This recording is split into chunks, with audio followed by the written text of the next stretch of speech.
கர்த்தருடைய பரிசுத்த நாமத்துக்கு மகிமை உண்டாவதாக. ஆண்டவராகிய இயேசு கிறிஸ்துவின் ஈடு இணையற்ற நாமத்தினாலே உங்கள் யாவரையும் வாழ்த்துகிறேன். கர்த்தர் உங்களையும் உங்கள் பிள்ளைகளையும் ஆசீர்வதிப்பாராக. சங்கீதங்களின் புஸ்தகம் 118 அதிகாரம் 24 வசனத்தில் நாம் வாசிக்கிறோம். இது கர்த்தர் உண்டு பண்ணின நாள், இதிலே கலிகூர்ந்து மகிழுவோம் என்று சொல்லி பார்க்கிறோம். கர்த்தர் தந்த நாளிலே நாம் கலிகூர்ந்து மகிழ வேண்டும் என்று வேதம் போதிக்கிறது. ஆனால் இந்த நாட்களிலே இருக்கிற ஒரு பெரிய காரியம் என்னவென்றால், ஒரு நாள் நமக்கு தேவன் ஈவாய் கொடுத்திருக்கிறார் என்ற சந்தோஷம் இல்லாமல் எதிர்காலத்தை குறித்து கவலைப்படுகிறவர்களாக, வரும் காரியங்களை குறித்து கவலைப்படுகிறவர்களாக இன்றைக்கு இருக்கிறார்கள். ஆனால் மத்தேயு எழுதின சுவிசேஷம் 6 அதிகாரம் 34 வசனத்திலே ஆண்டவர் சொல்லும்போது சொல்லுகிறார், நாளைக்காக கவலைப்படாதிருங்கள், நாளைய தினம் தன்னுடையவைகளுக்காக கவலைப்படும், அந்தந்த நாளுக்கு அதன் பாடு போதும் என்று சொன்னார். நாளைக்காக நீ கவலைப்படாதே, இந்த நாள் கர்த்தர் உனக்கு தந்த நாளாய் இருக்கிறபடியினாலே இதில் நீ கலிகூர்ந்து மகிழு, சந்தோஷமாயிரு. உன் மனைவி, உன் கணவன், உன் பிள்ளைகளோடு, உன் பெற்றோரோடு நீ சந்தோஷமாக இருக்க வேண்டுமே ஒழிய, நீ துக்கமாக எதிர்காலத்தை நினைத்து சோர்ந்து போன நிலைமையிலே நீ இருக்கக்கூடாது என்று சொல்லி கர்த்தர் போதிக்கிறார்.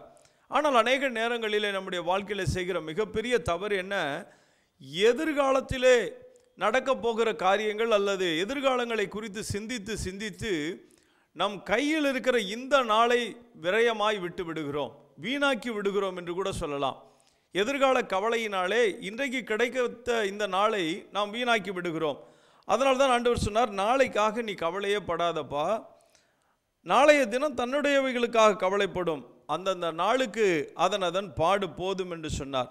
யாக்கோபு எழுதின நிருபம் 14 அதிகாரத்தில் 4 அதிகாரம் 14 வசனத்தில் நாம் பார்க்கிறோம்.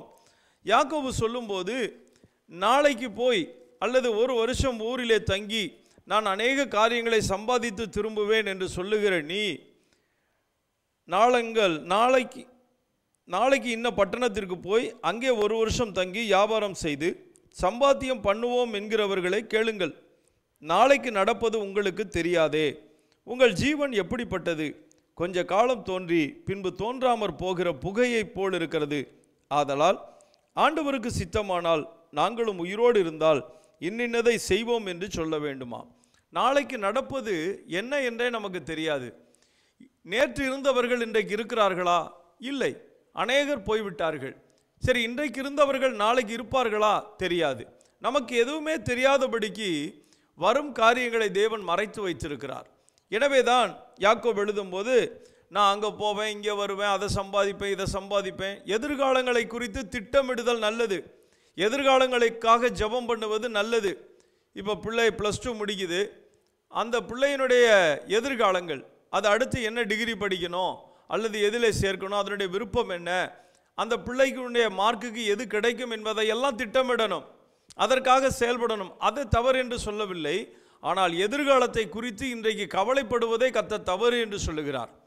எதிர்காலங்களை குறித்து அது குறித்த காரியங்களை யோசித்து யோசித்து இன்றைக்கு அநேகர் கவலைப்படுகிறார்கள். அதைத்தான் ஆண்டவர் சொல்லுகிறார், அதை நீ கவலையே படாதப்பா, அந்தந்த நாளுக்கு அதன் பாடு போதும், நீ கவலைப்படாதே என்று சொன்னார். நீதிமொழிகளின் புஸ்தகம் 27:1 வாசித்து பாருங்களேன். நாளைய தினத்தை குறித்து பெருமை பாராட்டாதே, ஒரு நாள் பிறப்பதை அறியாயே என்று சொல்லுகிறார். நமக்கு தெரியாது ஒரு நாள் எப்படி பிறக்கும், அது எந்த வகையில் நமக்கு இருக்கும் தெரியாது. நாளைக்கு நம்முடைய சூழ்நிலை என்ன, நம்முடைய வாழ்க்கையின் எதிர்காலங்கள் என்ன தெரியாது.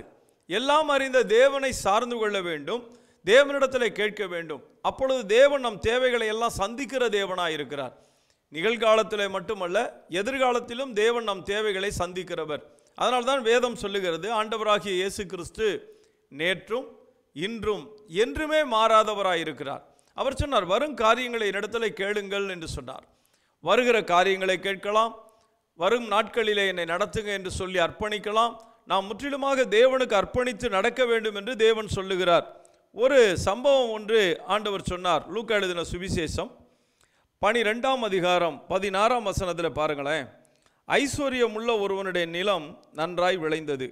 அப்பொழுது அவன், நான் என்ன செய்வேன், என் தானியங்களை சேர்த்து வைக்கிறதற்கு இடமில்லையே, நான் ஒன்று செய்வேன், என் களஞ்சியங்களை இடித்து பெரிதாக கட்டி எனக்கு விளைந்த தானியத்தையும் என் பொருள்களையும் அங்கே சேர்த்து வைத்து, பின்பு ஆத்துமாவே, உனக்காக அநேக வருஷங்களுக்கு அநேகம் பொருள்கள் சேர்த்து வைக்கப்பட்டிருக்கிறது, நீ இளைப்பாரி புசித்து குடித்து பூரிப்பாயிரு என்று என் ஆத்துமாவோடே சொல்லுவேன் என்று தனக்குள்ளே சிந்தித்து கொண்டான். அதோடு கூட சொல்லுகிறான். இந்த நிலையிலே கர்த்தர் கேட்கிறார். தேவனோ அவனை நோக்கி, மதிகடனே, உன் ஆத்துமா உன்னிடத்திலிருந்து இந்த ராத்திரியிலே எடுத்துக்கொள்ளப்படும், அப்பொழுது நீ சேகரித்தவைகள் யாருடையதாகும்? ஒரு கேள்வியை கேட்கிறார். நீ இப்படிலாம் சேர்த்து வைப்பேன், களஞ்சியங்களை கட்டுவேன், அதை செய்வேன், இதை செய்வேன்னு சொல்றியே, நீ இன்றைக்கு இந்த ராத்திரியிலே உன்னுடைய ஆத்துமாவை நான் எடுத்துக்கொண்டால் இப்பொழுது நீ சேர்த்து வைத்தவைகள் எல்லாம் யாருக்கு போகும்? நீ அதை சிந்தித்து பார்த்தாயா என்று சொல்லுகிறார். இன்றைக்கு அநேகருடைய வாழ்க்கையிலே அதைத்தான் நாம் பார்க்கிறோம். பணம் சம்பாதிக்க வேண்டும், பணம் சம்பாதிக்க வேண்டும் என்ற நோக்கத்தை தவிர வேறே ஒரு நோக்கமுமே அவர்களுக்கு கிடையாது. எப்பொழுதுமே பணத்தை குறித்து சிந்திக்கிறார்கள், பொருளாசை குறித்து இருக்கிறார்கள். அநேக பொருள்களை சேர்க்க வேண்டும், அப்படி இருக்க வேண்டும், இப்படி இருக்க வேண்டும் என்று சொல்லி திட்டமிட்டு கொண்டே இருக்கிறார்கள். பணம் சேர்ப்பதை தவிர, பொருள் சேர்ப்பதை தவிர வேறே சிந்தனையே கிடையாது.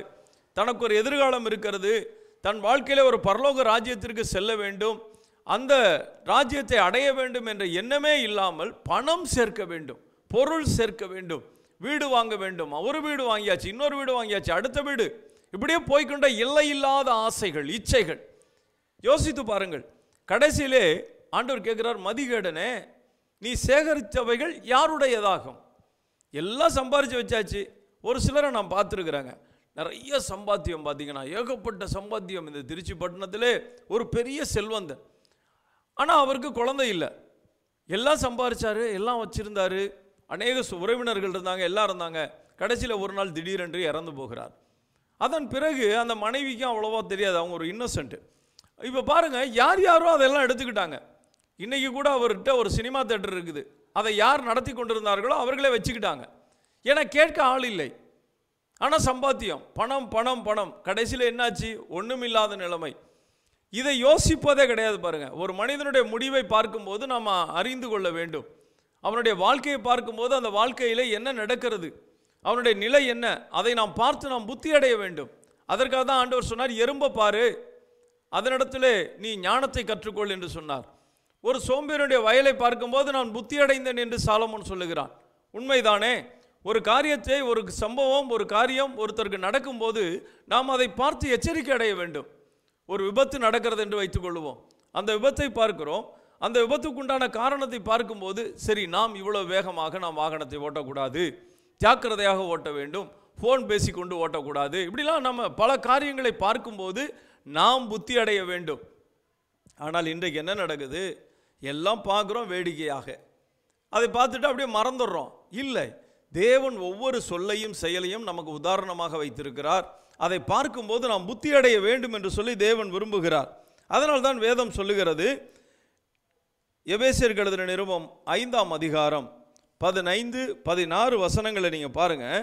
ஆண்டவர் தெளிவாக சொல்லுகிறார். எபேசியருக்கு எழுதின நிருபம் 5ஆம் அதிகாரம் 15-16 வசனங்களிலே, நீங்கள் ஞானமற்றவர்களைப் போல நடவாமல் ஞானம் உள்ளவர்களைப் போல கவனமாய் நடந்து கொள்ள பார்த்து, நாட்கள் பொல்லாதவைகளானதால் காலத்தை பிரயோஜனப்படுத்திக் கொள்ளுங்கள். நாட்கள் நல்லவைகள் என்று வேதம் சொல்லவில்லை, நாட்கள் பொல்லாதவைகள். இன்றைக்கு நம்மை சுற்றி நடக்கிற காரியங்கள் எல்லாம் பொல்லாத காரியங்கள், தீமை நிறைந்த காரியங்கள் நடந்து கொண்டிருக்கிறது. தீமையான பல சம்பவங்களை நாம் பார்க்கிறோம். அதனால் தான் வேதம் சொல்லுகிறது, நாட்கள் பொல்லாதவைகளாக இருக்கிறது. மனுஷர்கள் பயந்து திரிகிறார்கள். என்ன நடக்குமோ, எது நடக்குமோ, என்ன ஆகும்? பல பயங்கரமான வியாதிகள், பல போராட்டங்கள், பிரச்சனைகள், பாடுகள், பல உபத்திரவங்களுக்குள்ளே இன்றைக்கு ஜனங்கள் இருக்கிறார்கள், நம்மை சுற்றி உள்ளவர்கள் இருக்கிறார்கள். இதன் நடுவில் வேதம் நமக்கு என்ன சொல்லுகிறது? நீங்கள் ஞானமற்றவர்களைப் போல நடவாதீங்கள். ஞானமற்றவர்கள்லாம் புத்தி இல்லாமல் நடக்கிறாங்க இல்லையா? மனம் போன போக்கிலே. நான் சொன்னேன்ல, எப்போவுமே பணத்தின் மேலேயே ஒரு ஆசை, வீடு வாங்கணுங்கிற ஆசை, அது ஆசை, இது ஆசை. கடைசியில் பார்த்தீங்கன்னா ஒன்றும் இல்லாமல் நிராசையாக போயிடும். இன்றைக்கி அநேகர் அப்படி தான் இருக்கிறாங்க. அது வேணும், இது வேணும், அதை வாங்கணும், இதை வாங்கணும், இப்படி அலைந்து திரிகிறார்கள். அவர்கள் ஞானமற்றவர்கள் என்று வேதம் சொல்லுகிறது. மதிகடனே என்று அழைத்த போது அவன் மிகப்பெரிய செல்வந்தனாக இருக்கிறான், சேர்த்து வைக்கிறதுக்கு இடமில்லையே, நான் என்ன செய்வேன்? களஞ்சியங்கள் எல்லாம் இடித்து கட்டி, பெரிய பெரிய களஞ்சியங்களை கட்டி நான் சேர்த்து வைப்பேன் என்று சொல்லும் போது தான் ஆண்டவர் சொல்லுகிறார், மதிகேடனே. அப்போ ஞானமற்றவர்களைப் போல நாம் நடவாமல் ஞானம் உள்ளவர்களைப் போல நடந்து கொள்ள கவனமாய் நடந்து கொள்ள பார்க்க வேண்டும், கவனமாய் இருக்க வேண்டும். ஞானம் உள்ளவர்கள் எப்படி இருப்பார்கள்னா, ஞானம் உள்ளவர்கள் தேவனை தேடுகிறவர்களாய் இருப்பார்கள், தேவனுடைய ராஜ்யத்தை தேடுவார்கள், தேவனுக்கு பிரியமாய் வாழும்படியாக தீவிரிப்பார்கள், தேவனுடைய சித்தத்தை தேவனுடைய நோக்கத்தை புரிந்து அதன்படி நடப்பார்கள். அவங்க தான் ஞானம் உள்ளவர்கள். ஞானமற்றவர்கள் தேவனை குறித்த கவலைப்பட மாட்டாங்க, இயேசுவை குறித்து அவர்களுக்கு என்னமே இருக்காது. மனம் போன போக்கில் நான் இப்படி தான் இருப்பேன், நான் அப்படி தான் செய்வேன், உங்களுக்கு என்னன்னு சொல்லுவார்கள். ஆனால் உண்மையாகவே கர்த்தருடைய பிள்ளைகள் எப்படி இருக்க வேண்டும் என்றால், அவர்கள் தேவனையே நினைக்கிறவர்களாக, தேவ ராஜ்யத்தை குறித்து சிந்திக்கிறவர்களாக, தேவனுக்கேற்ற காரியங்களை செய்கிறவர்களாக இருக்கும்போது வாழ்க்கையில் மிகப்பெரிய ஆசீர்வாதங்களை நாம் சுதந்திரிக்க முடியுங்க. ஏன்னா அங்கே சொல்றாரு பாருங்க, தேவனுடைய ராஜ்யத்தையும் அவருடைய நீதியையும் தேடுங்கள். நம்ம தேட வேண்டியதை தான், தேவனுடைய ராஜ்யம், தேவனுடைய நீதி. நீதி செய்கிறவன் இன்னும் நீதி செய்யட்டும், பரிசுத்தமாக இருக்கிறவன் இன்னும் பரிசுத்தமாகட்டும். அப்போ தேவனுடைய ராஜ்யத்துக்கு அடுத்த காரியங்கள், தேவனுடைய சுத்தத்தை அறிந்து நடந்து கொள்ளுகிற ஒரு வாழ்க்கை. இந்த நாட்களிலே அதையெல்லாம் விட்டுட்டு பணம் சேர்ப்பதும் பொருள் சேர்ப்பதும் புகழ் சேர்ப்பதுமாக தங்களுடைய வாழ்க்கையை இன்றைக்கு வீணாக்குகிற அநேகரை நாம் பார்க்கிறோம்.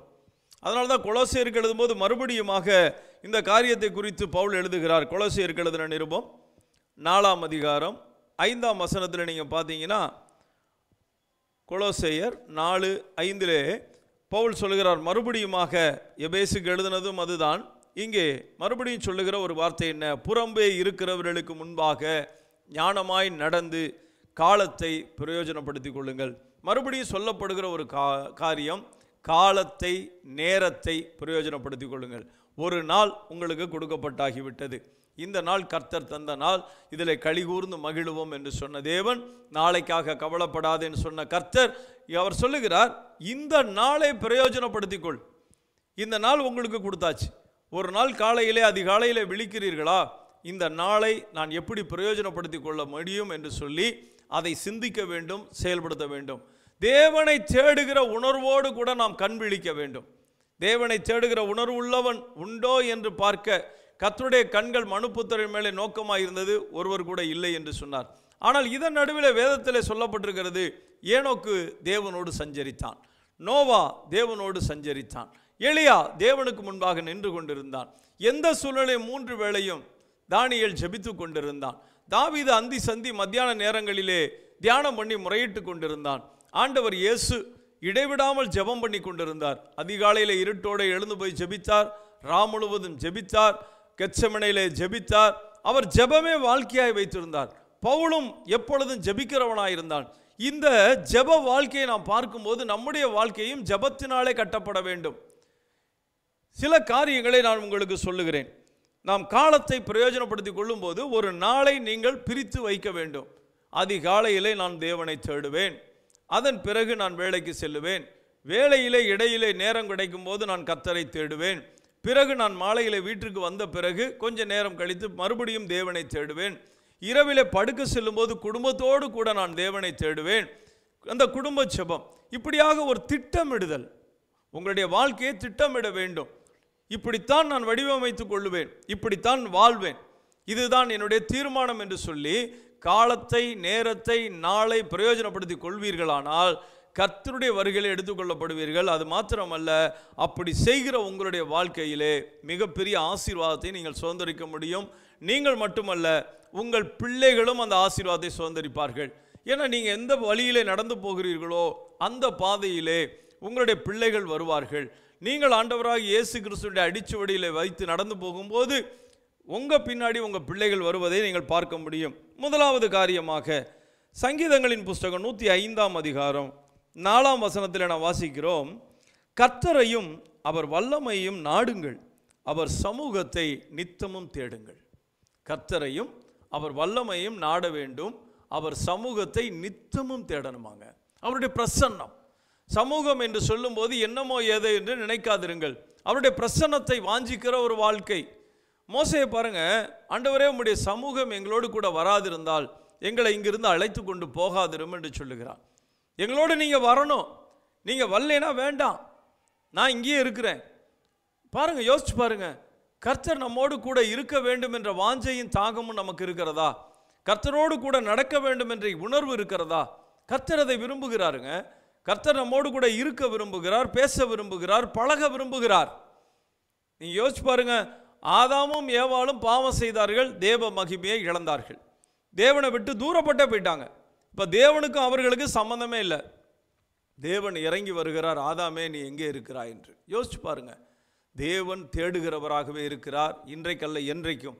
அவர் உங்களையும் தேடி உங்கள் வீட்டிலே வருவார், உங்களை நேசிக்கிற ஒருவர். எனவே அவர் சமூகத்தை நீங்கள் நாட வேண்டும், தேட வேண்டும். அந்த வசனத்தை பாருங்க, அவர் வல்லமையை நாடு, அவர் சமூகத்தை தேடு. அதே போல எபேசியர் 6:10 நான் வாசிக்கிறோம், கடைசியாக சகோதரரே கர்த்தரிலும் அவருடைய சத்துவத்தின் வல்லமையிலும் பலப்படுங்கள். கர்த்தரிலும் அவர் சத்துவத்தின் வல்லமையிலும், பரிசுத்த ஆவியின் வல்லமையினாலே நிறைந்து தேவனுக்கு பிரியமான ஒரு வாழ்க்கை வாழ வேண்டும். அவர் வல்லமையினால் நிரப்பப்பட்டவர்களாக இருக்க வேண்டும். அவர் வல்லமை நிறைந்த ஒரு பாத்திரமாக நீங்கள் காணப்பட வேண்டும். அதற்கு தேவனை தேட வேண்டும். தேவனை தேடுகிறீர்களா? அதிகாலையிலே என்னை தேடுகிறவன் கண்டடைவான் என்று சொன்னாரே. நீங்கள் அதிகாலையிலே ஒவ்வொரு நாளும் தேவனுடைய பாதத்திலே அமருகிறீர்களா? கொஞ்ச நேரமாவது அவரை தேடுகிறீர்களா? அல்லது உங்களுடைய தேவைக்காக மட்டும் தேடுகிறீர்களா? உங்கள் தேவைக்காக தேட வேண்டாம்.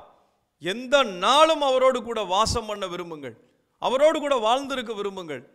ஒரு சிநேகிதனோடு கூட சிநேகிதன் முகமுகமாய் பேசுவதைப் போல நீங்கள் பேசி பாருங்கள். கர்த்தர் தம்முடைய இருதயத்தை உங்களுக்கு வெளிப்படுத்துவார். ஏன்னா ஆபிரகாம் என் சிநேகிதன் என்று சொன்னார். ஆபிரகாமுக்கு சொல்லாமல் நான் ஒன்றையுமே செய்ய மாட்டேன்னு சொன்னார். அதனால தான் சோதோம் கொமோராவை பற்றி பேசினார். அதன் பிறகுதான் ஆபிரகாம் ஜெபிக்கிறார். அப்போ உங்களுடைய வாழ்க்கையிலும் உங்களுடைய தேவைகளை சந்திக்கிறவர், நீங்கள் அவரை தேடும்போது அவர் உங்களை தேடி உங்களிடத்தில் பேசுகிறவராயிருப்பார். அவருடைய இருதயத்தை எல்லாம் வெளிப்படுத்துவார், மற்ற காரியங்களை வெளிப்படுத்துவார். வேதத்திலிருந்து ஒரு பகுதியை நான் வாசிக்கிறோம். யாத்ராகமத்தின் புஸ்தகம் 33ஆம் அதிகாரம் 11ஆம் வசனத்தில் பார்த்தீங்கன்னா, நூனின் குமாரனாய் யோசுவா என்னும் அவனுடைய பணிவிடைக்காரனாகிய வாலிபன் ஆசரிப்பு கூடாரத்தை விட்டு பிரியாதிருந்தானா. ஆசரிப்பு கூடாரத்தை விட்டு பிரியாமல் யோசுவா இருக்கிறான். மோசே எங்கே இருக்கிறார்? மோசே மலையின் மேலே இருக்கிறார். மோசே தேவனிடத்தில் பேசி கொண்டிருக்கிறார். இவன் தேவ சமூகத்தில் உட்கார்ந்துருக்கிறான். யோசிச்சு பாருங்களேன், 40 நாள் அவர் இருக்கிறார், 40 நாள் இவன் இங்கே உட்கார்ந்துருக்கிறான். ஒரு வாலிபன், பணிவிடைக்காரன், வேலைக்காரன் தான். இவன் போய் எங்கன்னாலும் சுற்றிட்டு இருக்கலாம் இல்லையா? இப்போ கூட அப்படி தானே இருக்கிறாங்க. வாலிப பிள்ளைகள் பாருங்க, தங்கள் மனம் போன போக்கில் எங்கிட்ட சுற்றிட்டு வந்துட்டு இருக்கிறாங்க. அப்பா பார்த்தீங்கன்னா பெரிய ஊழியக்காரராக இருப்பார். அப்பா நல்ல ஊழியம் செஞ்சுட்டு இருப்பார், அநேக ஆத்துமாக்களை ஆதாயம் பண்ணி கொண்டு இருப்பார். அவர் தேவ சமூகத்தில் அப்பா விழுந்து கிடப்பார். அப்பாவோட பிள்ளைகள் எங்கே இருப்பாங்கன்னு கேட்டிங்கன்னா, எங்கிட்டாவது சுற்றிட்டு இருப்பான், ஊரை சுற்றிட்டு இருப்பான். ஆனால் அப்பாவுக்கு அப்புறம் எப்படியாவது பாஸ்டர் ஆயிடலான்னு நினைப்பான், அல்லனா சுவிசேஷகன் ஆயிடலான்னு நினைப்பான். இல்லை, தேவன் எதை விரும்புகிறார்? மோசே விழுந்து கிடக்கிறான், வேலைக்காரன் யோசுவா அங்கே ஆசரிப்பு கூடாரத்தை விட்டு நீங்காதிருந்தான், பிரியாதிருந்தான், தேவனுடைய சமூகத்தில் அமர்ந்திருக்கிறான். அந்த வாஞ்சை, அந்த தாகம், தேவனை தேட வேண்டும் என்ற உணர்வு, தேவனோடு சஞ்சரிக்க வேண்டும் என்ற ஆசை, அது யோசுவாவின் இடத்துல இருந்ததுங்க.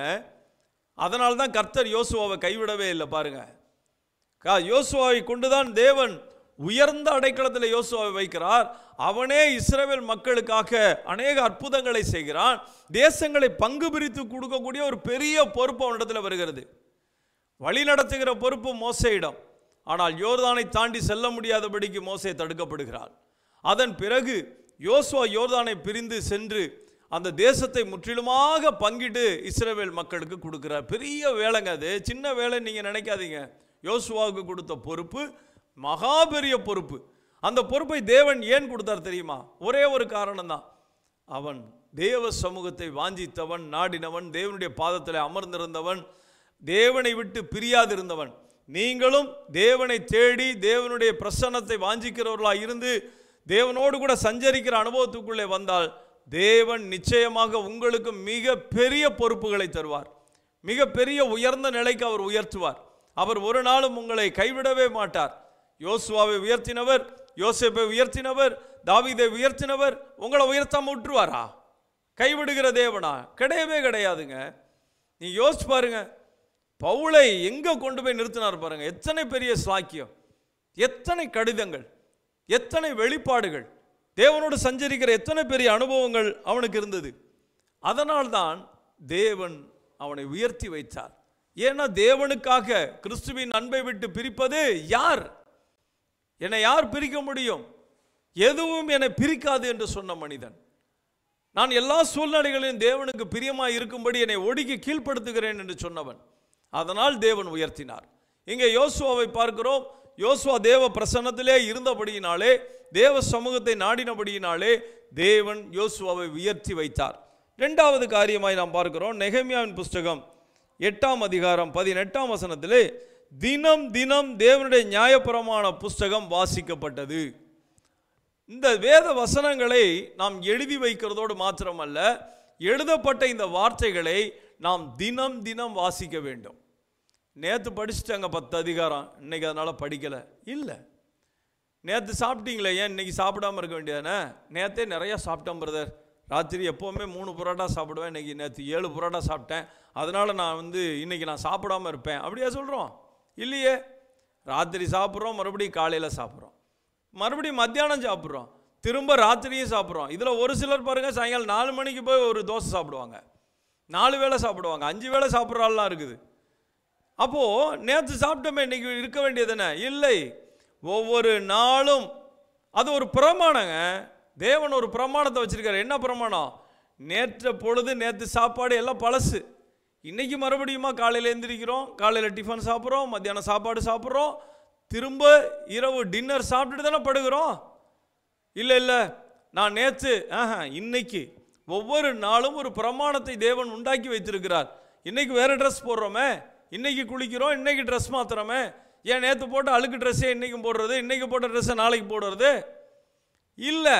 ஒவ்வொரு நாளும் நாம் மறுபடியும் புதிதாக்கப்பட்டு கொண்டே இருக்கிறோம், புதியவைகளை நாடுகிறோம், புதிய வாழ்க்கை வாழுகிறோம், புதிய மனிதர்களை சந்திக்கிறோம், புதிய கிருபைகளை ஒவ்வொரு நாளும் பெற்றுக்கொள்ளுகிறோம், புதிய வெளிப்பாடுகளை பெறுகிறோம், தேவனுக்கு பிரியமான புதிய காரியங்களை நாம் காண்கிறோம். அதனாலே தினம் தினம் நியாயப்பிரமாணம் வாசிக்கப்பட்டது. தினம் தினம் நீங்கள் வேதத்தை வாசிக்க வேண்டும். இரண்டாவதாக அப்போஸ்தலர் நடபடிகள் 17ஆம் அதிகாரம் 11ஆம் வசனத்தில் பார்த்தீங்கன்னா, அங்கே பெரேயா பட்டணத்தாரை குறித்து பார்க்கிறோம். பெரேயா பட்டணத்தார் ரொம்ப அருமையான மனிதர்கள் பாருங்க. அவங்களுக்கு ஒரு வேளை என்ன நடக்குது பாருங்களேன். அந்த பட்டணத்தார் மனோவாஞ்சை வசனத்தை ஏற்றுக்கொண்டு காரியங்கள் இப்படி இருக்கிறதா என்று தினந்தோறும் வேத வாக்கியங்களை ஆராய்ந்து பார்த்ததினால் தெசலோனிக்கேயில் உள்ளவர்களை பார்க்கலும் நற்குணசாலிகளாய் இருந்தார்கள். ஒரு தெசலோனிக்கர் சபை என்பது சாதாரண சபை அல்ல, அது நல்ல வைராக்கியம் உள்ள ஒரு சபை. ஆனால் அந்த சபையை காட்டிலும் என்று சொல்லும்போது அப்போ உதாரத்துவமாக இவர்கள் இருந்திருக்கிறார்கள். எப்படி இருந்திருக்கிறார்கள்? தேவனுடைய வார்த்தையை ஆராய்ந்து பார்க்கிறார்கள். வாசிக்க மட்டும் இல்லை, இன்றைக்கி நாம் எல்லாருமே வாசிக்கிறவர்களாக இருக்கிறோம். ஆராய்ந்து பார்ப்பது என்பது சொற்பமான பேர். 1000ல் ஒருத்தர் சொல்லலாம், வசனம் இப்படி இருக்கா, என்ன இப்படி எழுதியிருக்காங்களே, என்ன நடந்திருக்கும் அப்படின்னு ஆராய துவங்குதல். இன்னைக்கு ஆராய்ந்து பார்க்கறதுக்கு ஆளே இல்லை. படிக்கணும் பிரதர், எப்படியாவது 6 மாதத்தில் ஒரு தடவை படிச்சிடணும், இல்லை 1 வருஷத்தில் ஒரு தடவை படிச்சிடணுங்கிற மைண்டில் அந்த டார்கெட்டு.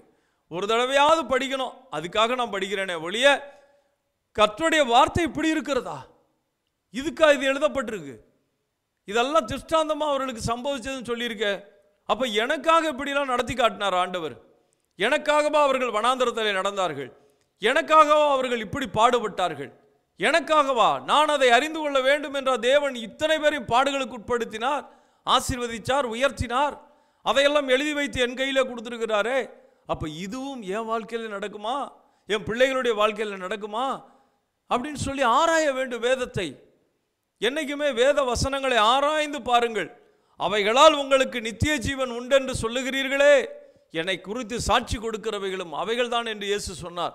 அப்போ வசனத்தை ஆராய ஆராய ஆராய ஒரு பெரிய மாற்றம் உங்கள் இருதயத்தில் உண்டாகும். அது என்ன மாற்றம்? நற்குணசாலிகளாய் மாறிவிடுவீர்கள். நீங்கள் யாராக இருந்தாலும் சரிங்க, ஆமாம், உங்களுடைய சுபாவம் எப்படிப்பட்ட ஜென்ம சுபாவத்தில் இருந்தாலும் சரி, நீங்கள் மிகுந்த கொடுமையானவர்களாக, கோபம் உள்ளவர்களாக, எரிச்சல் உள்ளவர்களாக, பகை உள்ளவர்களாக, விரோதம் நிறைந்தவர்களாய், வைராக்கியம் நிறைந்தவர்களாய், யாரையும் மதிக்காதவர்களாக, அற்பமாய் எண்ணுகிறவர்களாய் கூட இருந்தாலும் நீங்கள் கர்த்தருடைய வார்த்தையை மட்டும் ஆராய்ந்து பார்க்க தொடங்கிவிட்டால் உங்களுடைய இருதயத்துக்குள்ளே ஒரு பெரிய மாற்றத்தை நீங்கள் காண முடியும். உங்கள் இருதயம் அப்படியே மாறும், முழுசாக மாறிடும். உங்களுடைய சிந்தையிலே மாற்றம் உண்டாகிவிடும். ஏன்னா இந்த வசனம் சாதாரணமானதல்ல, இது உலகத்தை உண்டாக்கின வசனம். இது ஆண்டவராய் இயேசு கிறிஸ்து. இந்த ஆண்டவராய் இயேசு கிறிஸ்து உங்களுக்குள்ளே வர வர வர வர அவர் பெருகவும் நான் சிறுகவும் வேண்டும் என்று யோவான் சொன்னான். அவருடைய வார்த்தை உங்களுக்குள்ளே பெருக பெருக பெருக பெருக உங்களுடைய மாம்சம் குறுகி கொண்டே வரும். கடைசியில் பார்த்தீங்கன்னா நீங்கள் நற்குணசாலிகளாக இருப்பீர்கள். உங்களை பார்க்கிறவங்க சொல்லுவாங்க, ஐயோ அந்த மனுஷன் எப்படிப்பட்ட மனிதன் ஐயா, அந்த மனிதன் எத்தனை அற்புதமான ஒரு மனிதன் என்று சொல்லி உங்களை குறித்து பேசுவார்கள். இன்றைக்கு பெரோயா பட்டணத்தார் வாழ்ந்த நாட்கள் எத்தனை, 2000 வருஷம். இன்றைக்கி நம்ம பேசுகிறோமே, அதே போல தான் ஆண்டவர் சொன்ன ஒரு கட்டளையும் உங்களுக்கு மறுபடியும் சொல்லுகிறேன். யோசுவாவின் புஸ்தகம் 1ஆம் அதிகாரம் 8ஆம் வசனத்தில் நீங்கள் பாருங்கள். இந்த நியாயப்பிரமாண புஸ்தகம் உன் வாயை விட்டு பிரியாது இருப்பதாக என்றார். அப்போ இந்த வாயில் என்ன இருக்கணும்னா கர்த்தருடைய வார்த்தை இருக்கணும். கர்த்தருடைய வார்த்தை வாயில் இருக்கணும்னா கர்த்தருடைய வார்த்தை எங்கே இருந்தால் வாயில் வரும்? இருதயத்தில் இருந்தால். சும்மா வாயில் வராது. உங்கள் இருதயத்தில் கர்த்தருடைய வார்த்தை நிறைந்திருந்தால் உங்கள் வாய் கர்த்தருடைய வார்த்தையை பேசும். உங்கள் இருதயத்தில் வேறு காரியங்கள் நிரம்பி இருந்தால் அதுதான் வெளியே வரும். ஒருவேளை ஒருத்தரை பிடிக்கல, கோபமாக இருக்கீங்க அந்த மனிதன் மேலேனா, நீங்கள் பேசும்போது கோபமான வார்த்தைகள் அந்த மனுஷன்கிட்ட வரும். சிலரை வெறுப்பாங்க பார்த்துருக்கீங்களா? சிலர் பழகுவாங்க, சிலரை வெறுப்பாங்க. சபையிலே அது நடக்கும் பார்த்துங்க. சர்ச்சுக்கு வருவாங்க, எல்லாம் ஆராதனை நல்லா பண்ணுவாங்க. எல்லாம் பண்ணிவிட்டு அந்த சகோதரியோ அந்த சகோதரனோ பிரைஸ் லார்ட் பிரதர் நல்லா இருக்கீங்களா கேட்பாரு, அப்படியே திரும்பிகிட்டே போவார். பார்க்க மாட்டாங்க. ஏன்? அவங்க மேலே கோபம், இவ்வளோ ஒரு மனுஷனா, இவ்வளோ ஒரு மனுஷியா, அற்பமாக எண்ணுவாங்க. ஆனால் ஒரு நாள் இந்த அற்பமாக எண்ணப்பட்டவர்களை கர்த்தர் தூக்கி நிறுத்துவார். லேயால் அற்பமாக எண்ணப்பட்டால் கர்த்தர் அவளை உயர்த்தினார். அதே கர்த்தர் இன்றைக்கு மாறாதவராக இருக்கிறார். சிலர் அப்படி தான் இருப்பாங்க. என்னன்னா அப்படியே திருப்பிட்டு போவாங்க. நான்லாம் பிரைஸ் லார்ட் கூட சொல்ல மாட்டேன் அவங்களுக்கு. அவங்க ரொம்ப மோசமானவங்க, அவங்க சரியில்லாதவங்க.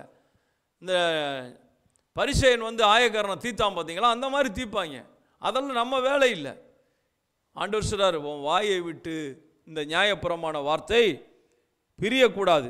இதில் எழுதியிருக்கிறவர்களின்படி எல்லாம் நீ செய்ய கவனமாக இருக்க வேண்டி இரவும் பகலும் அதை தியானித்து கொண்டிருப்பாயாக.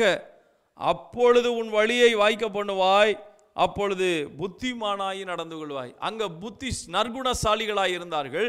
இங்கே சொல்லுகிறார், நீ புத்திமானாய் நடந்து கொள்வ, நீ நல்ல ஞானமுள்ள மனிதனாய் இருப்ப, அநேகருக்கு ஆசீர்வாதமாக இருப்ப. ஒரு வாலிபனாகிய யோசுவாவுக்கு சொல்லப்பட்ட வாக்கு தத்தம், சொல்லப்பட்ட வார்த்தை. இந்த வார்த்தையின்படி வாலிப பிள்ளைகள் வாழ்ந்தால் அவருடைய வாழ்க்கையில் பெரிய மாற்றங்களை பார்க்க முடியுங்க. நிச்சயமாகவே ஆண்டவர் ஆசீர்வாதத்தை கட்டளையிடுவார். ஒரு நாளும் தேவன் கைவிடவே மாட்டார். உங்கள் வாயில் என்ன இருக்குது? கர்த்தருடைய வார்த்தை இருக்குதா? அல்லது சினிமா பாடல்களும் மற்ற பாடல்களும் வாயில் நிறைஞ்சிருக்குதா? என்ன இருக்குது? இல்லை எப்போ பார்த்தாலும் யாரையா குறை சொல்லி பேசிக்கிட்டே இருக்கிறீங்களா? குற்றப்படுத்திக்கிட்டே இருக்கீங்களா? தேவனை துதிப்பதற்கு பதிலாக வார்த்தை வித்தியாசமாக வந்துக்கிட்டு இருக்கா? கர்த்தருடைய வார்த்தை உங்கள் வாயில் இல்லைன்னு வச்சுங்க, தோற்று போயிடுவீங்க வாழ்க்கையில். இன்றைக்கு உங்களை சுற்றி ஒரு வலையை பின்னிக்கொண்டே இருப்பான் பிசாசு. நீங்கள் நேர்மறையாக பேச வேண்டும், அதாவது பாசிட்டிவ் வேர்ட்ஸ். இன்றைக்கி நிறைய பேர் என்ன நெகட்டிவ் வேர்ட்ஸ் பேசுகிறாங்க பார்த்துருக்கீங்களா? பிசாசு சொல்லுவான், நீ அவ்வளோதான், நீ இனிமேல் உருப்பிட முடியாது, உன் குடும்பமெல்லாம் செழிப்பாகாது, உனக்கு அவ்வளோதான், எவ்வளோ பாடு உபத்திரவம், நீ உருப்பிடவே முடியாதுன்னு சொல்லிட்டு இருப்பான். ஆமாங்க, அப்படி தாங்க. யாரையா பார்த்தோன்னு சொல்கிறது, என் வாழ்க்கை உருப்பிடாதுங்க, எனக்கு கடைசி வரைக்கும் போராட்டம் தான், நான் எங்கே வாழ்கிறது, எனக்கு பாருங்கள் எல்லாம் நான் தொட்டால் எதுவுமே தொலங்காதுங்க. நல்லா சொல்லுவாங்க, நான் எதை செஞ்சாலும் அது விளங்காதுங்க, அது அவ்வளோதாங்க. அப்படின்னா என்ன அர்த்தம் தெரியுமா? நீங்கள் ஆராதிக்கிற உங்கள் தேவன் உங்களை காப்பாற்றவில்லை, உங்களை ஆசீர்வதிக்கவில்லை, உங்கள் தேவைகளை சந்திக்கவில்லை என்பது அர்த்தம். ஆனால் வேதம் அப்படியா சொல்லுகிறது? கர்த்தரை தேடுகிறவர்களுக்கோ ஒரு நன்மையும் குறைவுபடாது, அவர் நல்லவர் என்பதை நீ ருசித்துப்பார், அவர் மேல் நம்பிக்கையாக இருக்கிற மனுஷன் பாக்கியவான் என்று வேதம் சொல்லுகிறது.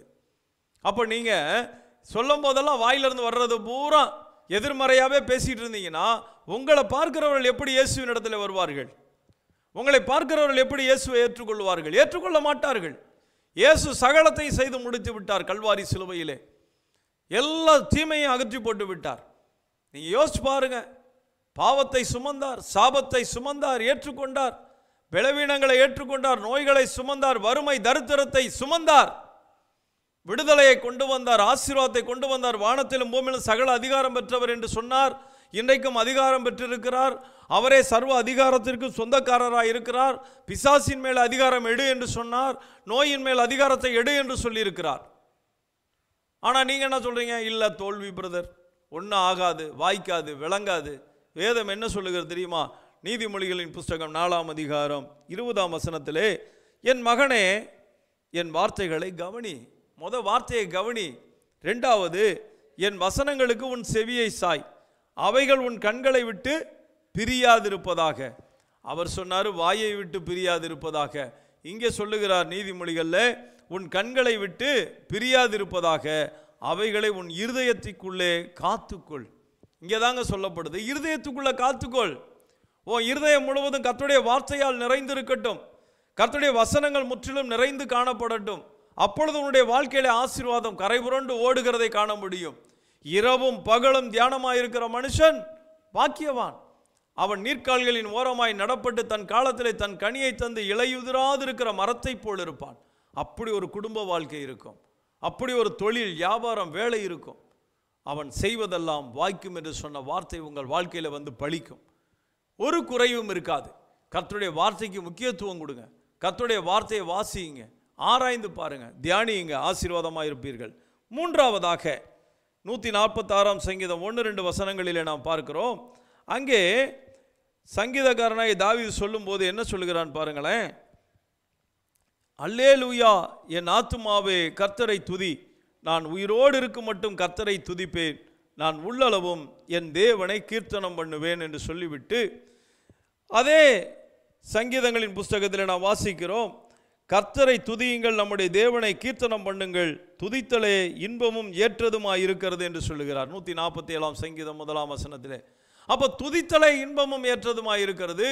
துதிகளின் மத்தியிலே வாசம் பண்ணுகிற தேவன், துதிக்கு பாத்திரமான தேவன். கேருபீன்களும் சேராபீன்களும் 2 செட்டைகளால் பறந்து, 2 செட்டைகளால் தங்கள் கால்களை மூடிக்கொண்டு, 2 செட்டைகளால் தங்கள் முகத்தை மூடிக்கொண்டு, சேனைகளின் கர்த்தர் பரிசுத்தர் பரிசுத்தர் பரிசுத்தர் என்று ஓய்வில்லாமல் கூப்பிட்டு சொன்னார்கள். அவர்கள் கூப்பிடுகிற அந்த சத்தத்தினாலே வாசல்களின் நிலைகள் அசைந்தது என்று சொல்லி பார்க்கிறோம். சர்வ வல்லமையுள்ள தேவனாகிய கர்த்தர் பரிசுத்தர் பரிசுத்தர் பரிசுத்தர் என்று துதித்து கொண்டிருக்கிறார்கள். காரணம், துதிகளின் மத்தியிலே வாசமாயிருக்கிற தேவன், இந்த ஜனத்தை நான் எனக்கென்று ஏற்படுத்தினேன், இவர்கள் என் துதியை சொல்லி வருவார்கள் என்று கர்த்தர் சொன்னார். துதிக்கும்படியாகவே தேவன் உங்களை தெரிந்து கொண்டார் என்பதை முதலாவது அறிந்து கொள்ளுங்கள். சங்கீதங்களின் புஸ்தகம் 84ஆம் அதிகாரத்தில் நாம் பார்க்கிறோம், துதிக்கு ஏன் அவர் பாத்திரராய் இருக்கிறார், அவரை துதிக்க வேண்டும். துதிகளின் மத்தியிலே வாசம் பண்ணுகிற தேவனை நாம் இரவும் பகலும் எந்த சூழ்நிலையிலும் நாம் துதித்து கொண்டிருக்க வேண்டும். இன்றைக்கு துதிப்பதற்கு பதிலாக துதியை விட்டுவிட்டு மற்ற காரியங்களை பேசுகிறார்கள். அதை விட்டு விலக வேண்டும். வாசியுங்கள் 84ஆம் அதிகாரம் 4ஆம் வசனத்தில் பாருங்களேன்.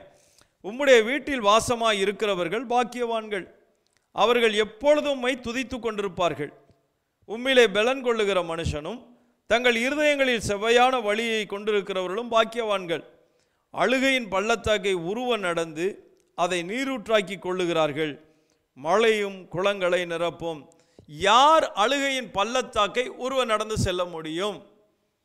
அவரை துதிக்கிறவர்கள், அவரை எப்பொழுதும் போற்றுகிறவர்கள், கர்த்தரை எப்பொழுதும் புகழ்ந்து கொண்டே இருக்கிறவர்கள், கர்த்தரை வாழ்த்தி கொண்டே இருக்கிறவர்கள், கர்த்தரை ஸ்தோத்தரித்து கொண்டிருக்கிறவர்கள் அழுகையின் பள்ளத்தாக்கை உருவ நடந்து செல்லுவார்கள். நீங்கள் என்ன செய்து கொண்டிருக்கிறீர்கள்? அப்போஸ்தலர் காலத்தில் நடந்த அற்புதங்கள், அடையாளங்கள் இன்னைக்கு நடக்கலை. ஏன் நடக்கலை? என்ன காரணம்? அன்னைக்கு அப்போஸ்தலர் எப்படி இருந்தார்கள் பாருங்க. லூக்கா எழுதின சுவிசேஷம் 24ஆம் அதிகாரம் 53ஆம் வசனத்தில் பாருங்க. நாடோறும் தேவாலயத்திலே தேவனை புகழ்ந்து துதித்து கொண்டிருந்தார்கள். நாடோறும்னா ஒவ்வொரு நாளும் தேவனை துதித்து கொண்டிருந்தார்கள், தேவனை புகழ்ந்து கொண்டிருந்தார்கள், தேவனை வாழ்த்தி கொண்டிருந்தார்கள். அதனால் தேவன் அவர்கள் மூலமாக அற்புத அடையாளங்களை செய்தார். இன்றைக்கு தேவனை உயர்த்துவதற்கு பதிலாக மனிதர்களை உயர்த்துகிறார்கள்.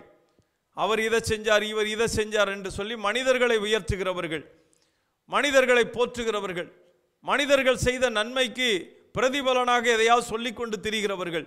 ஆனால் பிறந்த நாள் முதல் இந்நாள் வரை உயிர் கொடுத்து, சுவாசத்தை கொடுத்து, ஜீவனை கொடுத்து, ஒவ்வொரு நாள் தேவைகளை சந்திக்கிற தேவனை துதிப்பதற்கு நாவு வரமாட்டேங்குது. ஆனால் அதே நேரத்தில் என்றைக்கோ ஒரு நாள் ஒரு உதவி செய்த ஒரு மனிதனை காலமெல்லாம் புகழ்ந்து கொண்டே இருப்பது.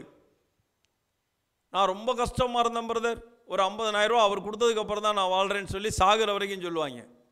ஆனால் ஒவ்வொரு நாளும் உதவி செய்து ஜீவனை கொடுத்து வாழ வைக்கிற கர்த்தரை மறந்து விடுவார்கள். எத்தனையோ விபத்துக்கள், எத்தனை நாசமோசங்களில் தப்பு வைத்திருப்பார். மரணத்துக்கு ஏதுவான வியாதிகள், அதிலே தேவன் தப்பு வைத்திருப்பார். அதையெல்லாம் விட்டுருவாங்க, கர்த்தரை துதிக்க மாட்டாங்க. ஒரே ஒருவன் திரும்பி வந்ததை போல 10ல் ஒரு ஆள் திரும்பி வரும், கர்த்தரை வந்து துதித்து கொண்டு இருக்கும். ஆண்டவர் கேட்பாரு, ஏன்பா சுகமானவங்க 10 பேர் இல்லையா, மற்ற 9 பேர் எங்கப்பா, நீ மட்டும் வந்திருக்கிறேன்னு கேட்பாரு. இன்றைக்கு அப்படி தான் இருக்குது. எல்லா மனிதர்களை புகழ் பாடுகிறவர்கள். தேவனை போற்றி புகழ கற்றுக்கொள்ள வேண்டும், தேவனுடைய நாமத்தை வாழ்த்த கற்றுக்கொள்ள வேண்டும். நாடோறும் தேவாலயத்தில் தேவனை புகழ்ந்து துதித்து கொண்டிருந்தார்கள். தேவன் அவர்கள் மூலமாக அற்புத அடையாளங்களை செய்தார், அதிசயங்களை செய்தார். பேதுரு பிரசங்கம் பண்ணின போது 3000 பேர் ரட்சிக்கப்பட்டார்கள். பேதுரு நடந்து சொல்லும்போது பேதுருடைய நிழல் பட்டு சுகம் உண்டானது, விடுதலை உண்டானது. இன்றைக்கு அதெல்லாம் இல்லையே. காரணம் இல்லை, ஒன்றும் இல்லை, தேவனை துதிக்கிறத விட்டுட்டாங்க. அடுத்து ஒரு காரியத்தை நாம் பார்க்கிறோம். 1 தெசலோனிக்கேயரின் புஸ்தகம் 5ஆம் அதிகாரம் 17ஆம் வசனத்திலே, இடை விடாமல் ஜெபம் பண்ணுங்கள். இது ரொம்ப ஒரு முக்கியமான காரியங்க. இடைவிடாமல் ஜெபம் பண்ணணும், தினந்தோறும் பண்ணணும். இன்றைக்கி ஜெபம் பண்ணிட்டேன் அதனால் நாளைக்கு பண்ணலை இல்லைங்க. முதையே சொன்னேன், தினந்தோறும் சாப்பிட்ற மாதிரி, தினந்தோறும் சுவாசத்தை இழுத்து விட்டுக்கிட்டு இருக்கிற மாதிரி. நீங்கள் யோசிச்சு பாருங்கள், இன்றைக்கி மூச்சு காற்றை இழுத்து விட்றீங்க, சரி அப்பா நேற்று பூரா மூச்சை இழுத்து இழுத்து விட்டோம்ப்பா, இன்றைக்கி பேசாமல் இருப்போனா முடிஞ்சிருச்சுன்னு அர்த்தம். யோசிச்சு பாருங்கள். எல்லாமே நம்முடைய வாழ்க்கையிலே நாம் இடைவிடாமல் ஜெபம் பண்ண கற்றுக்கொள்ள வேண்டும். எப்பொழுதும் ஜெபிக்க வேண்டும், யாருக்காக வேண்டுமானாலும் ஜெபிக்க வேண்டும். ஒரு காய்கறிக்காரங்க உங்கள்கிட்ட வராங்க, காய்கறி வாங்குறீங்களா, அவங்களுடைய நல்ல வாழ்க்கைக்காக ஜெபம் பண்ணுங்க, அவங்க ரட்சிக்கப்படணும்னு ஜெபம் பண்ணுங்க, அவங்க குடும்பம் ஆசீர்வாதமாக இருக்கணும்னு ஜெபம் பண்ணுங்க, அவங்களுடைய குடும்பத்தில் பிள்ளைகள் எல்லாம் நல்லா இருக்கணும்னு சொல்லி ஜெபம் பண்ணுங்க, தேவைகளை தேவன் சந்திக்கும்படியாக ஜெபம் பண்ணுங்க. யோசிச்சு பாருங்க, கூட தூக்கிட்டு வந்தவங்க, ஆண்டவரே இவர்கள் ஒரு கடையை வச்சு ஒரு இடத்துல உட்கார வைங்க ஆண்டவரேன்னு சொல்லி ஜெபம் பண்ணியிருக்கீங்களா? உங்கள் சாக்கடையை தள்ளிட்டு வருவாங்களே, நீங்கள் போடுகிற குப்பை கூளம் எல்லாத்தையும் சாக்கடையில் தானே கொட்டுறீங்க. அதை தள்ளுறதுக்குன்னு ஒருத்தர் காலையிலே வந்து தள்ளுறாரு. அந்த மனிதன், அந்த மனுஷிக்காக எத்தனை நாள் ஜெபம் பண்ணியிருக்கிறீங்க? அவர்களை நினைக்கிறீங்களா? நாம் கிட்டக்கே போக மாட்டோம், அவங்க அதில் கையை வச்சு அள்ளிட்டு இருக்காங்களே, அவங்களை குறித்து நீங்கள் உங்கள் சிந்தனை என்ன? உங்களுடைய ஜெபத்தில் அவர்களை குறித்து எந்த யோசனை பண்ணுறீங்க? அவர்களை குறித்து நினைக்கிறீங்களா முதலாவது? இல்லை என்ன ஆசீர்வதியும் ஒன்றா ஆசீர்வதியும் தானே போகுது ஜெபம். அப்படியா இருக்குது? ஆண்டவரே நாளைக்கு அவங்க பார்க்கும்போது நல்லா இருக்கணும் ஆண்டவரே, அவங்க ரட்சிக்கப்படணும், சர்ச்சைக்கு வரணும், அவங்க குடும்பம் நல்லா இருக்கணும், அவங்க வாழ்ந்துருக்கணும், அவங்க சூழ்நிலைகள் நல்லா ஆகணும், அவர்கள் நல்ல நிலையில் வாழணும். யோசிச்சிருக்கீங்களா? எத்தனை பேர் முள்ளுக்காட்டுக்குள்ளே இன்னும் பாத்ரூம் போயிட்டு இருக்காங்க தெரியுமா உங்களுக்கு? ஏன் அவர்களுக்கு ஒரு வசதி வேணும், நீங்கள் ஜெபம் பண்ணலாமே. இடைவிடாமல் ஜெபம் பண்ணால் எப்படி பண்ணுறதுன்னு கேட்குறாங்க. எல்லாம் நினச்சா பண்ணலாம். உங்களுக்கு அயன் பண்ணி கொண்டு வர ஒருத்தர் துணியை கொண்டு வர, அவர் குடும்பத்துக்காக நீங்கள் ஜெபம் பண்ணியிருக்கீங்களா? அவர் நல்லா இருக்கணும்னு ஜெபம் பண்ணியிருக்கீங்களா? அவர் சுகமாக இருக்கணும்னு ஜெபம் பண்ணிங்களா? காலையிலேருந்து ராத்திரி வரைக்கும் நின்றுக்கிட்டே பெட்டி போட்டுருப்பார், நீங்கள் அதை பார்த்துட்டு 100 தடவை நடந்து போவீங்க, இல்லை காரில் போவீங்க, பைக்கில் போவீங்க. என்னைக்காவது நினச்சிருக்கீங்களா அவர் கால் வலிக்கும்னு? நமக்கு அந்த எண்ணமே இல்லையே, நமக்கு அந்த நினைவே இல்லையே. நம்ம தான் யாரை பற்றியுமே கவலைப்படுவதே கிடையாது, நமக்கு நம்மளை பற்றி தான் கவலை. நான் என்ன குறித்து கவலைப்பட்டுக்கிட்டே இருக்க வேண்டியதான், நீங்கள் உங்களை குறித்து கவலைப்பட்டுக்கிட்டே இருக்க வேண்டியதான். அதான் வாழ்க்கை. கிறிஸ்தவ வாழ்க்கை என்பது அதல்லங்க. ஒருவர் பாரத்தை ஒருவர் சுமந்து, கலாத்தியர் 6:2 ஒருவர் பாரத்தை ஒருவர் சுமந்து இப்படியே கிறிஸ்துவின் பிரமாணத்தை நிறைவேற்றுங்கள். ஆமாம், ஒரு நாள் இவர்கள் எல்லாரும் வாழ்ந்திருக்க வேண்டும், இவருடைய பேர் ஜீவ புஸ்தகத்தில் எழுதப்பட வேண்டும், இவர்களும் எங்களோடு வரணும் ஆண்டவரேன்னு சொல்லி ஜெபம் பண்ணியிருக்கீங்களா? நாங்கள் எடுத்துக்கொள்ளப்பட வேண்டும்னு சொல்கிறீங்களே, உங்களோடு கூட உங்களை சுற்றியுள்ள இவர்கள் எல்லாம் எடுத்துக்கொள்ளப்பட ஜெபம் பண்ணுறீங்களா? கர்த்தர் கேட்பாருங்க. இடைவிடாமல் ஜெபம் பண்ணுன்னு சொன்னால் எதை குறித்து ஜெபம் பண்ணுறேன்னு கேட்குறீங்களே. எத்தனை காரியங்கள், எத்தனை பேர் ஐசியூ யூனிட்டில் இருக்காங்க, எத்தனை பேர் மரண போராட்டத்தில் இருக்கிறாங்க, எத்தனை பேர் கோமாவில் இருக்காங்க, எத்தனை பேர் ஆப்ரேஷன் தியேட்டரில் ஆப்ரேஷன் நடந்துக்கிட்டு இருக்கு, குழந்தை இல்லாமல் எவ்வளோ பேர் இருக்கிறார்கள், திருமணமாகி பல ஆண்டுகளாகி குழந்தை இல்லாமல் அழுது கொண்டிருக்கிற பிள்ளைகள் எத்தனை பேர், கற்பப்பையே எடுக்கப்பட்டவர்கள் எத்தனை பேர். எனக்கு தெரிந்த ஒரு பொண்ணு காலேஜ் படிச்சுட்டு இருக்கும் போதே அவருடைய கற்பப்பையில் ஒரு கட்டி, கேன்சராக இருக்கும்னு சொல்லி எடுத்துட்டாங்க, கற்பப்பையே எடுத்துட்டாங்க. அவருடைய வாழ்க்கை என்ன யோசித்து பாருங்கள். நீங்கள் நல்லா இருக்கிறீங்களே, சந்தோஷமாக ஜெபம் பண்ணலாமே. சாப்பாடு இல்லாமல் எத்தனை பேர் இருக்கிறாங்க, ரோடு ஓரத்தில் வீதி ஓரத்தில் மழை பெஞ்சா கூட ஓரத்தில் உட்காந்துருக்காங்களே. மழை பெய்து முடிந்த உடனே தானே ஒரு கடை ஓரத்தில் போய் படுக்கிறாங்க. மழை பெய்யும் போது சும்மா தானே உட்காந்துருக்காங்க. யோசிச்சு பார்த்துருக்கீங்களா? அவர்களுக்கு அந்த ராத்திரி சாப்பாடே கிடைக்காது, அவ்வளோதான். மழை பெய்யலைன்னா யாராவது கொண்டு வந்து கொடுப்பாங்க, மழை பெய்தால் அதுவும் வராது. பட்டினியோடு தான் படுக்கிறார்களே. நாம் மழை பெய்ஞ்சா கூட கொஞ்சம்ல சாப்பிட்றோம், இந்த நேரத்துக்கு சூடாக ஏதாவது சாப்பிட்டா நல்லா இருக்கும்ல சாப்பிட்றோம். நம்ம வாழ்க்கைக்கும் அவருடைய வாழ்க்கையும் பாருங்கள். நீங்கள் உடனே ஆர்டர் போடுவீங்க, ஸ்விக்கியில் சொமோட்டோவில் வீட்டுக்கு சுட சுட வருதே. அவர்களுக்கு என்ன நிலை? அவர்களை குறித்த சிந்தனை என்ன? உங்களுக்கு கீழான மக்களை குறித்து என்னைக்கு சிந்திக்கிறீர்களோ அப்பொழுது உங்களுடைய வாழ்க்கையை தேவன் மாற்றுவார். உங்களை குறித்தே நீங்கள் யோசிக்க கூடாது என்று வேதம் சொல்லுகிறது. ஏன்னா உங்களை குறித்து கவலைப்படுவதற்கு கர்த்தர் இருக்கிறார். உங்களுடைய தேவைகளை சந்திக்க தேவன் இருக்கிறார். அவர் உங்களுக்காக பரிந்து பேசுகிறவர், உங்களுக்காக வேண்டுதல் செய்கிறவர். அதனால் நீங்கள் மற்றவர்களுக்காக ஜெபம் பண்ண வேண்டுமே. யோபுவிடத்தில் சொன்னாரே கர்த்தர், நீ உன் சிநேகிதர்களுக்காக ஜெபம் பண்ணினா சிநேகிதர்களுக்காக. கர்த்தர் அவன் முகத்தை பார்த்து அவன் சிறையிருப்பை மாற்றினாரே. அவன் சிறையிருப்பை மாற்ற கர்த்தர் வல்லவராயிருக்கிறார். ஆனால் அவருடைய சிறையிருப்பை மாற்றுவதற்கு யோபு ஜெபம் பண்ண வேண்டியதாக இருந்தது. உங்களுடைய வாழ்க்கையில் உங்கள் ஜெப வாழ்க்கை எப்படி இருக்கிறது என்பதை நீங்கள் கொஞ்சம் யோசித்து பாருங்கள். வேதத்திலிருந்து சில அற்புதமான காரியங்களை நான் சொல்லி உங்களுக்கு முடிக்க விரும்புகிறேன். ஒன்று, ஆண்டவராக இயேசு கிறிஸ்து ஞானஸ்நானம் பெற்று கரையேறி ஜெபம் பண்ணினார். வானம் திறக்கப்பட்டது. தேவ ஆவியானவர் புறாவை போல இறங்கினார். ஜெபம் வானத்தை திறக்கும். ஜெபம் தேவனோடு கூட பேச வைக்கும். தேவன் உங்களோடு பேசுவார். இரண்டாவது காரியமாய் நாம் பார்க்கிறோம். பாருங்க, லூக்கா எழுதின சுவிசேஷம் 9ஆம் அதிகாரம் 29ஆம் வசனத்திலே, அவர் மலையிலே ஜெபம் பண்ணினார், அவருடைய முக ரூபமே மாறிற்று. நீங்கள் தேவனோடு கூட சஞ்சரிக்கிறவர்களாக, தேவனிடத்தில் ஜெபிக்கிறவர்களாய் மாறும்போது உங்களுடைய முக ரூபமே மாறும், உங்களுடைய முக சாயல் மாறும்.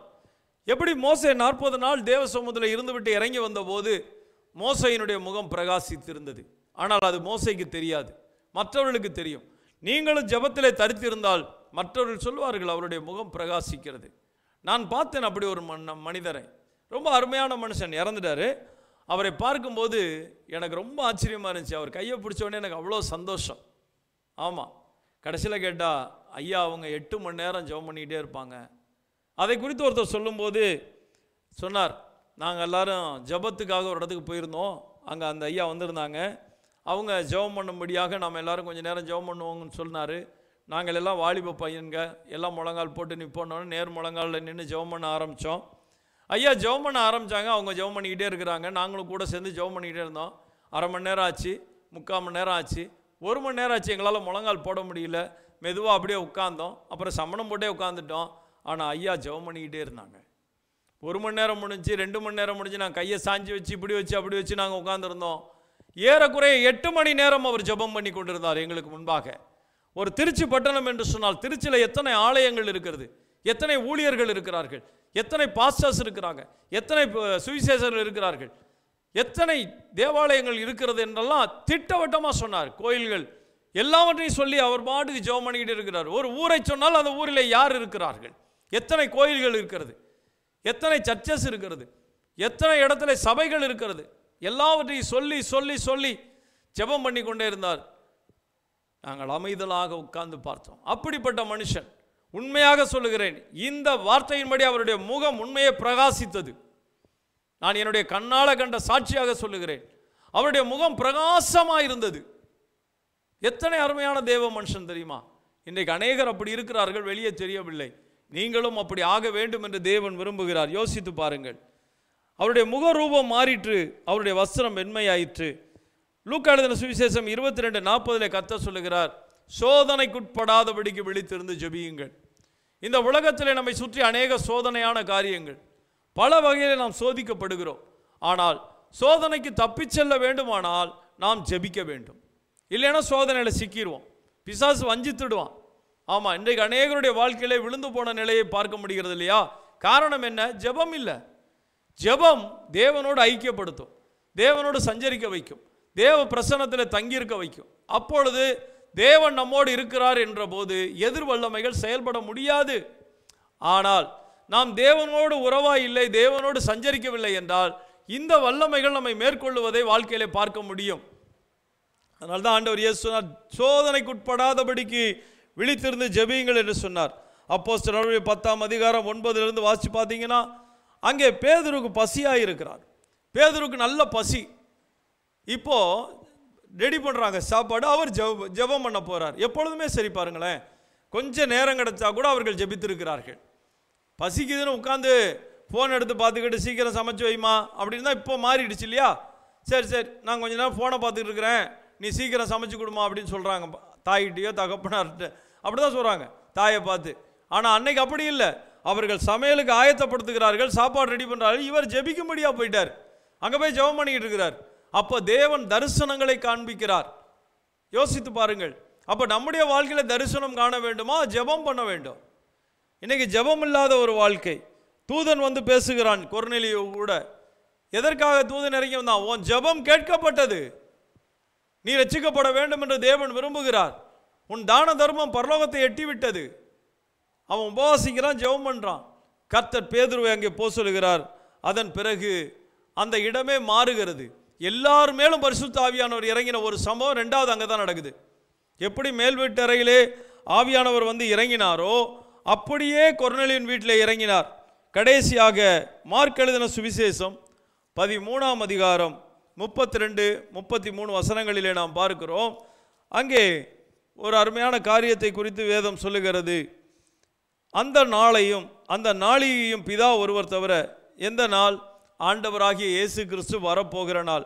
அந்த நாளையும் அந்த நாளிகையும் பிதாவை தவிர வேறு ஒருவருமே அறியான். பரலோகத்தில் உள்ள தூதர்களும் அறியார்கள், குமாரனும் அறியார்.